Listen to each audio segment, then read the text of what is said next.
Good morning, dear students. Welcome to this online lecture. I am Mr. Rahul Pawar. In today's lecture, we are going to see the third example on the topic investment accounts. In the previous two lectures, we have seen two examples, out of which one example was based on preparation of investment accounts when the company purchased the debentures. In the previous example, we studied preparation of investment accounts when we were given that investment was made in the equity shares. पाठीमागच्या दोन लेक्चर्समध्ये आपण जे दोन examples पाहिलेले आहेत त्यामध्ये जे पहिलं एक्झाम्पल होतं त्यामध्ये आपण डिबेंचर जर खरेदी केले असतील तर त्यामध्ये इन्व्हेस्टमेंट अकाउंट कशा पद्धतीने तयार केलं जातं हे आपण पहिलं एक्झाम्पल पाहिलं. In the second example we have seen how to prepare investment account when we are given information regarding the bonus issue of shares. Okay, now we will start with the example number 3. This is example number 3. Read the example carefully. On 1st April 2015, Mr. Tushar purchased 5,000 equity shares of rupees 100 each at the rate rupees 120 each from a broker who charged 2.5% as a brokerage. This is the first sentence of this example, and in this particular sentence certain things are important. Okay, Mr. Tushar is a person and he has purchased 5,000 equity shares. तुषार नावाचा व्यक्ती आहे, त्याने 5,000 shares खरेदी केलेत. The face value of each share is rupees 100 and the shares are purchased at the rate rupees 120 per share. एक share 100 रुपयाचा आहे, म्हणजे एका शेअरची फेस व्हॅल्यू नॉमिनल व्हॅल्यू ही 100 रुपये आहे आणि तो शेअर किती रुपयाला खरेदी केला आपण तर 120 रुपयाला खरेदी केलेला आहे. म्हणजे जे शेअर्स आहेत 5,000 त्याची फेस व्हॅल्यू 100 प्रमाणे कॅल्क्युलेट होईल आणि आपण तो शेअर परचेस कितीला केला आहे 120ला, त्याला गुणिले 120 रुपये केलं की आपल्याला परचेस प्राईस ही मिळणार आहे.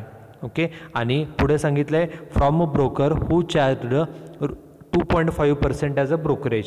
ओके, जे काय परचेस प्राईस असेल त्याच्या 2.5% ब्रोकरेज देखील पेड केलेलं आहे. मग आता आपल्याला जी जर्नल एंट्री पहिल्यांदा करायची, the first journal entry is to record the purchase of investment. whenever we purchase any investment, the journal entry is investment account debit to bank account. आपण कोणतीही इन्व्हेस्टमेंट खरेदी केली, इथे इन्व्हेस्टमेंट आपण इक्विटी शेअर्समध्ये केलेले, त्यामुळे आपण ज्या वेळेला in the books of Tushar investment account open करू, इन्व्हेस्टमेंट अकाउंट त्याखाली ब्रॅकेटमध्ये लिहायचं स्क्रिप्ट, म्हणजे कशामध्ये इन्व्हेस्टमेंट केली तर इक्विटी शेअर्समध्ये. नेहमीप्रमाणेचे column date, particular, nominal value म्हणजेच फेस व्हॅल्यू आणि चौथा कॉलम म्हणजे cost price. Okay, same columns on the credit side, date column, particular column, nominal value and cost price column. Okay, here first we have to record that Mr. Tushar has purchased 5,000 shares. तुषारने shares खरेदी केले म्हणजे investment खरेदी केली. Journal entry, investment ही आपली asset आहे, asset purchase केली. Journal entry काय होते ॲसेट अकाउंट डेबिट म्हणजेच investment account debit to bank account. कोणत्या तारखेला सांगितलं आहे बघा, ऑन 1st April 2015. बघा तारीख 1/4/2015. Journal entry investment account debit to bank. आता अमाऊंट किती तर पहिल्यांदा आपल्याला नॉमिनल व्हॅल्यू मेन्शन करायचे. What is nominal value? Nominal value means face value of shares. Here face value of every share is rupees 100 and total they have purchase, he has purchased 5,000 shares. 5,000 shares 100 प्रमाणे म्हणजे एकूण face value nominal value किती झाली तर 5 लाख रुपये झाली. Okay, आता आपल्याला कॉस्ट प्राईस शोधून काढायचे. कॉस्ट प्राईस म्हणजे काय? Cost price means purchase price. Here mister Tushar has purchased 5,000 shares at the rate rupees 120 each. 5,000 shares 120 रुपये प्रमाणे खरेदी केले म्हणजे एकूण किती रुपये पेड केले 6 लाख रुपये पेड केले शेअर्स खरेदी करण्यासाठी. शेअर्स खरेदी करण्यासाठी एवढे पैसे पेड केले आणि प्लस ब्रोकरेज किती 2.5% सांगितलेलं आहे. मग ब्रोकरेजचा खर्च इन्व्हेस्टमेंट खरेदी करताना जे काही ब्रोकरेज कमिशन फीस पेड करावी लागते तो जो खर्च आहे तो इन्व्हेस्टमेंटमध्येच आपण ॲड करतो. So add brokerage at the rate 2.5% of purchase price. 6 lakh purchase price आहे, त्याच्या 2.5% म्हणजे किती 15,000. दोन्हींची बेरीज झाली 6,15,000. This is the cost price of equity shares purchased on 1st April 2015. जे 5,000 शेअर्स 120 प्रमाणे खरेदी केले म्हणजे एकूण 6 लाख पेड केले. 6 लाखाच्या 2.5% ब्रोकरेजचा खर्च म्हणजे 15,000. असा आपल्याला एकूण शेअर्स कितीला मिळाले? 6,15,000. This is the cost price of investment purchased. Okay, आपण एखादी इन्व्हेस्टमेंट ज्या वेळेला खरेदी करतो ती खरेदी करण्यासाठी जे काही आपण एकूण खर्च केलेला असेल त्या खर्चाला कॉस्ट प्राईस असं म्हटलं जातं. त्यामुळे कॉस्ट प्राईस किती आली? 6,15,000. इन्व्हेस्टमेंट कोणतीही असो, investment may be in equity shares, investment may be in preference shares or in debentures or in government securities. The first journal entry which we have to record is to record the purchase of investment. आपण investment खरेदी केली, आपल्याला माहिती आहे investment ही आपली asset आहे. जसं building asset आहे, फर्निचर ॲसेट आहे. फर्निचर खरेदी केलं की आपण जर्नल एंट्री करतो furniture account debit to bank account. Machinery खरेदी केल्यानंतर machinery account debit to bank account. Same त्याप्रमाणे इन्व्हेस्टमेंट खरेदी केली, शेअर्समध्ये इन्व्हेस्टमेंट केली म्हणजे इन्व्हेस्टमेंट खरेदी केली, जर्नल एंट्री होणार आहे investment account debit to bank account. So ही झाली first entry to record the investment purchased. जे काय आपण इन्व्हेस्टमेंट खरेदी केले त्याची ही जर्नल एंट्री झाली. आपण एकूण हा जो कोण तुषार नावाचा व्यक्ती आहे त्याने एकूण शेअर्स किती परचेस केलेले आहेत? तर 5,000 शेअर्स हे परचेस केलेले आहेत. म्हणजे आत्ता सध्या त्याच्याकडे एकूण किती शेअर्स आहेत? तर 5,000 शेअर्स हे त्याच्याकडे आहेत. हे पुढे आपल्याला लागणार आहे. पुढे बघा काय सांगितलं आहे. On 31 January 2016 the company declared bonus shares in the ratio of 1:2. कंपनीनं 31 जानेवारीला बोनस इशू जाहीर केला. आणि बोनस शेअर्स म्हणजेच काय? Bonus shares means free shares given to the shareholder, given to the existing equity shareholder at a free of cost. जे कंपनीचे सध्याचे जुने इक्विटी शेअरहोल्डर्स आहेत त्यांना कंपनी काही शेअर्स फ्रीमध्ये देते, मोफत देते. त्याला बोनस शेअर्स असं म्हटलं जातं. किती शेअर्स देणार आहे company? In the ratio of 1:2. 1:2 म्हणजे काय? That is 1 bonus share for every 2 shares held by the shareholder. तुमच्याकडे 2 शेअर्स असतील तर तुम्हाला 1 बोनस शेअर मिळेल. जुने 2 असतील तर नवीन 1 शेअर मिळेल. आपला हा जो कोण व्यक्ती आहे मिस्टर तुषार त्याच्याकडे शेअर्स किती आहेत? 5,000 शेअर्स आहेत. मग बघा दुसरे working note calculation of bonus share. काय सांगितले? Bonus shares are given in the ratio of 1:2. It means 1 bonus share for every 2 shares. जुने 2 शेअर्स असतील तर नवीन 1 मिळेल. म्हणजे रेशो काय झाला? जुने 2 शेअर्स असतील तर नवीन 1. आपला हा जो कोण तुषार आहे त्याच्याकडे शेअर्स किती आहेत? 5,000. तर 5,000 शेअर्स असताना किती? 2 असतील तर 1 मिळेल. म्हणजे 5,000ला किती मिळणार आहे? तर 2,500 शेअर्स हे मिळणार आहेत. जुने 2 असतील तर नवीन 1 मिळेल म्हणजे 50%. तुषारकडे 5,000 आहेत मग त्याला 50% म्हणजे किती मिळतील? 2,500 शेअर्स हे त्याला मिळणार आहेत. आता शेअर्स मिळाले.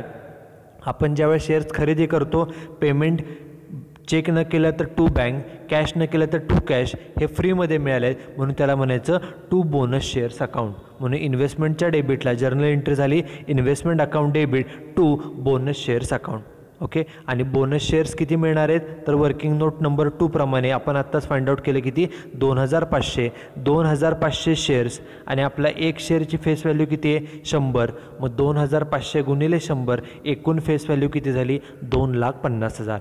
इथं आपल्याला जे एकूण शेअर्स आहेत बोनस शेअर्स 2,500 फ्रीमध्ये मिळालेले त्याची फेस व्हॅल्यू नॉमिनल व्हॅल्यू लिहायची. 1 शेअर 100 प्रमाणे 2,500ची व्हॅल्यू किती झाली? 2,50,000. आणि कॉस्ट प्राईसमध्ये डॅश, कारण की the cost price of bonus shares is 0. It is because they are received by the share holders at a free of cost. कंपनीकडून ते मोफत मिळतात त्यामुळे त्याची कॉस्ट प्राईस ही 0 असते. मग आता बघा पहिले आपल्याकडे आपण खरेदी केलेले किती होते? 5,000 शेअर्स होते. आत्ता बोनस म्हणून किती मिळाले?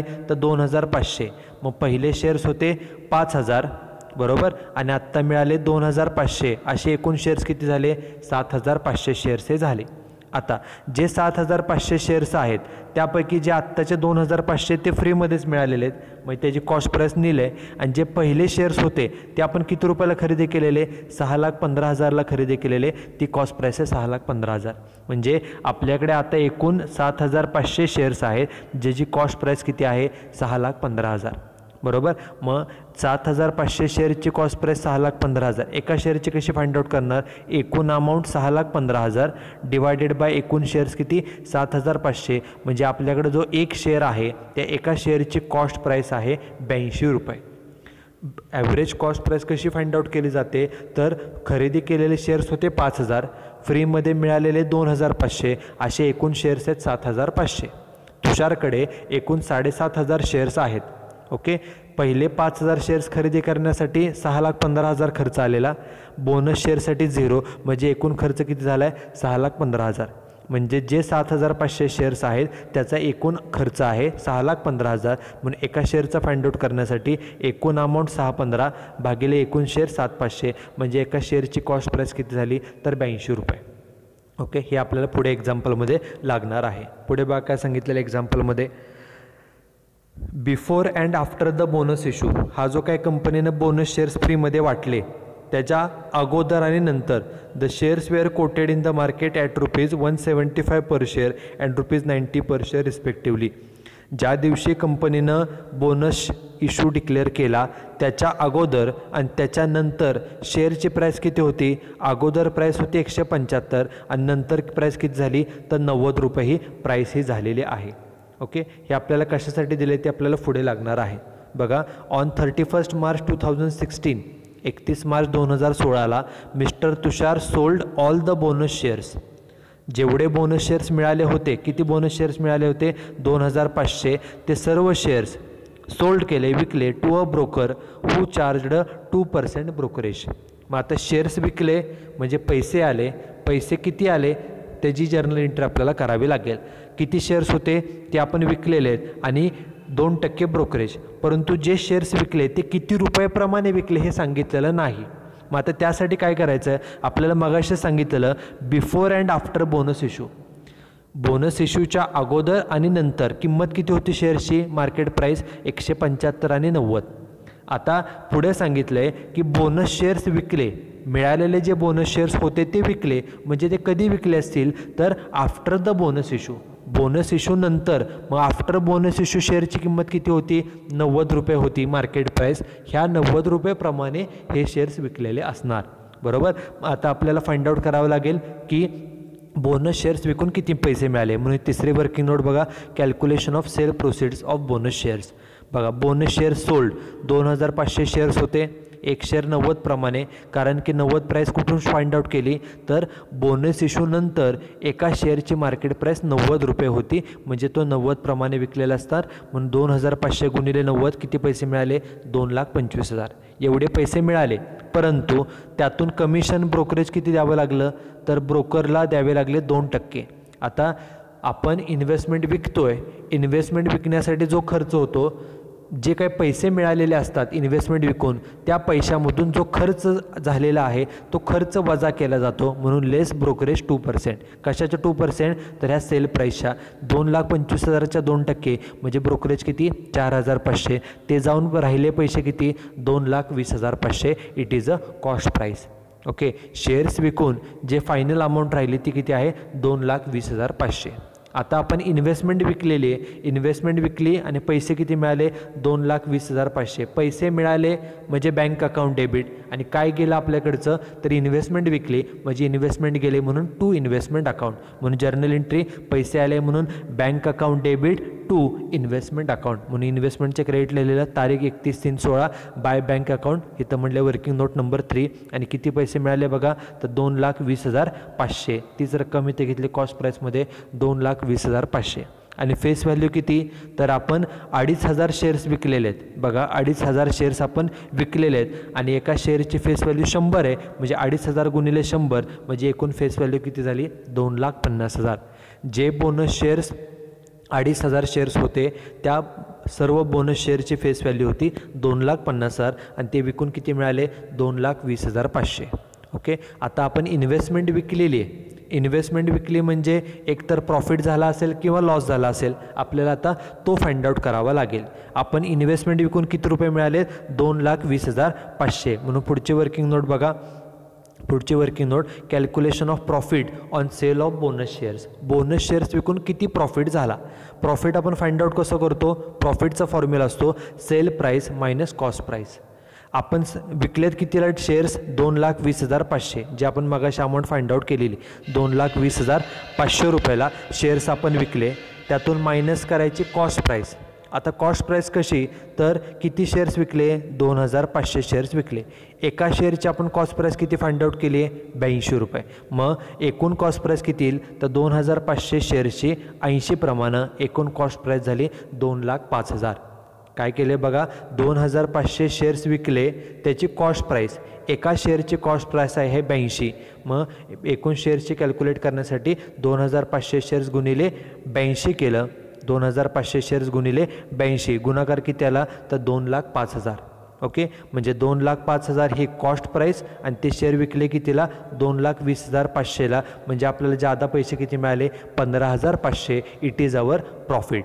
ओके, जे काय कॉस्ट प्राईस आहे, sale price minus cost price, वस्तू विकली कितीला, त्यातून कॉस्ट प्राईस वजा केले की आपल्याला प्रॉफिट मिळतो. वजाबाकी आली 15,000 रुपये, म्हणजे हा झाला आपला प्रॉफिट.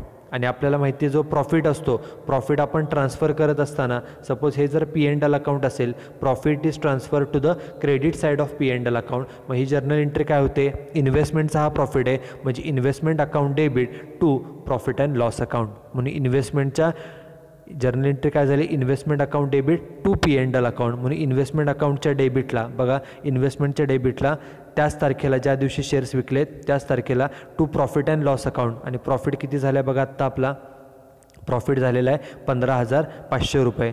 15,500 बघा इथं कॉस्ट प्राईस कॉलममध्ये लिहायचा, to profit and loss account. हा प्रॉफिट आहे, profit on sale of investment, nominal value कॉलममध्ये डॅश. ओके, प्रॉफिट असेल किंवा लॉस असेल, it is recorded in the cost price column. हा प्रॉफिट आहे म्हणून हा येतो इन्व्हेस्टमेंट अकाउंटच्या डेबिटला. Okay, this is the another journal entry. पुढे काय सांगितलं आहे बघा, prepare investment account. Okay, investment account आपल्याला तयार करायला सांगितले. The closing value of investment shall be made. Closing value जी असेल, वर्षाच्या शेवटी इन्व्हेस्टमेंटची शिल्लक राहिली, त्याचं व्हॅल्युएशन कसं करायचं आहे, at cost or market price whichever is less. Cost price आपण एका शेअरची फाइंड आउट केलेली आहे.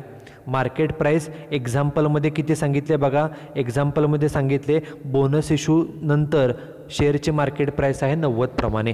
आणि त्यापैकी काय सांगितले, विच एव्हर इज लेस. आपण बघा मगाशी कॉस्ट प्राईस किती फाइंड आउट केलेली, एका शेअरची कॉस्ट प्राईस 82, बरोबर. कॉस्ट प्राईस बघा इथं लिहिलेले, 1 मिनिट, कॉस्ट प्राईस 82 आहे आणि मार्केट प्राईस जी आहे एक्झाम्पलमध्ये दिले ती आहे 90. 82 cost price. Okay, cost price आहे 82 आणि मार्केट प्राईस किती आहे 90. जर आपण एक्झाम्पल क्लिअरली वाचलं, कॉस्ट प्राईस आपण फाइंड आउट केलेली 82. ओके, ह्या वर्किंग नोटप्रमाणे, वर्किंग नोट नंबर ही जी आहे वर्किंग नोट त्याप्रमाणे एका शेअरची कॉस्ट प्राईस 82 आहे. आणि एक्झाम्पलमध्ये जी मार्केट प्राईस दिली बोनस इश्यू नंतर एका शेअरची ती आहे 90. मग त्यांनी काय सांगितलं आहे, इन्व्हेस्टमेंटचे व्हॅल्युएशन करताना cost or market price whichever is लेस.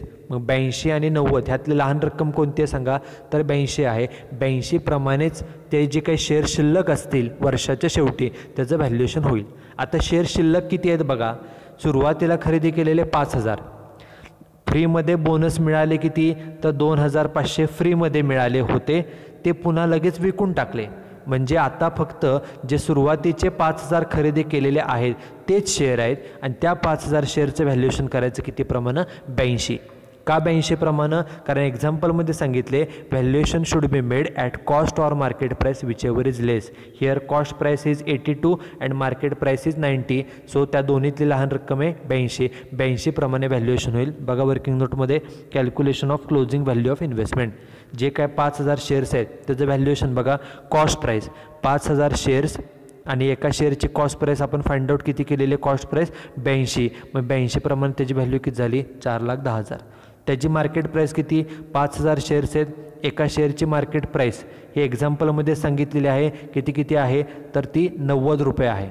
कारण बोनस इश्यू नंतर शेअरची मार्केट प्राईस 90 झाली असं एक्झाम्पलमध्ये सांगितलं आहे. मग 90 प्रमाणे जर कॅल्क्युलेशन केलं तर मार्केट व्हॅल्यू येते 4,50,000. आणि ह्या दोन्हीपैकी कमी किंमत कोणती आहे, 4,10,000.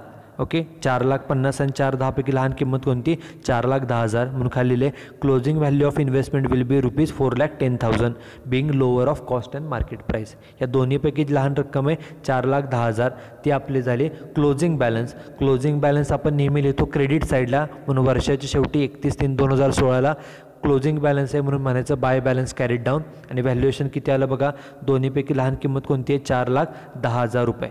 बघा इथे कॉस्ट प्राईस कॉलममध्ये 4,10,000 आणि हे शेअर्स किती आहेत वर्षाच्या शेवटी 5,000 शेअर्स आहेत आणि एका शेअरची व्हॅल्यू 100 प्रमाणे 5,000 शेअरची नॉमिनल व्हॅल्यू किती रुपये झाली तर 5,00,000 रुपये is a nominal value. 5,000 shares एका शेअरची 100 रुपयाप्रमाणे एकूण व्हॅल्यू झाली 5,00,000 रुपये. दिस इज द नॉमिनल व्हॅल्यू. सर्व बघा ॲडजस्टमेंट झालेले आहेत. आता फक्त कॉलम क्लोज करायचे. नॉमिनल व्हॅल्यूची बेरीज येते 7,50,000 आणि कॉस्ट प्राईसची कॉलम बेरीज किती येते 6,30,500. Okay so this is how we prepare the investment account. okay, this is example number 3 on the preparation of investment account. In this example, a new adjustment regarding bonus issue was given, that the existing shareholder got one bonus share for existing 2 shares.